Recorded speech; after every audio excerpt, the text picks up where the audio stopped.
हे चैतन्य, तू चिंतन कर और सोच कि प्रत्येक जीव अपने कर्मों के योग से 4 गति 24 दंडक और 84 लाख जीव योनियों में अनादिकाल से जन्म मरण का परिभ्रमण कर रहा है, जिसे हम संसार कहते हैं।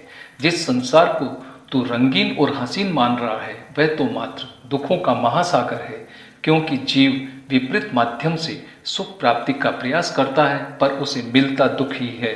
संसार तो परिभ्रमण का हेतु है, और ज्यों ज्यों इसमें मिथ्यात्व बढ़ता है, त्यों त्यों संसार मजबूत होता है, जिससे जन्म मरण का चक्कर छूट नहीं पाता। अतः संसार त्याग करना है तो मिथ्यात्व को छोड़।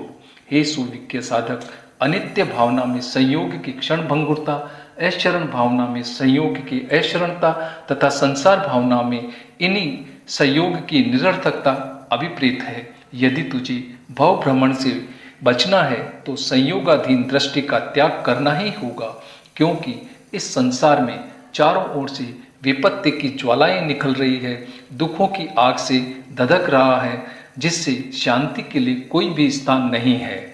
जलते हुए घर में से सारभूत वस्तु निकालकर एकांत में रख लेने से जैसे भविष्य में सुख मिलता है, उसी प्रकार जलते हुए संसार में से सारभूत आत्मा को पहचान कर तथा आत्मज्ञान प्राप्त करके उपाधियों से दूर रहें तो विपत्तियों से उद्धार हो सकता है और शांति को भी प्राप्त कर सकता है। अतः हे आत्मगुप्त साधक, तू घबरा मत, तू व्याकुल भी मत बन। यह संसार भले ही दुखों का महासागर क्यों न हो, इसे तू उत्कृष्ट उत्साह, सच्चा सत्व और सच्ची लगन से पार कर सकता है, क्योंकि इस समुद्र को अनेकों ने पार किया है, पार कर रहे हैं तथा अनंत पार भी करेंगे।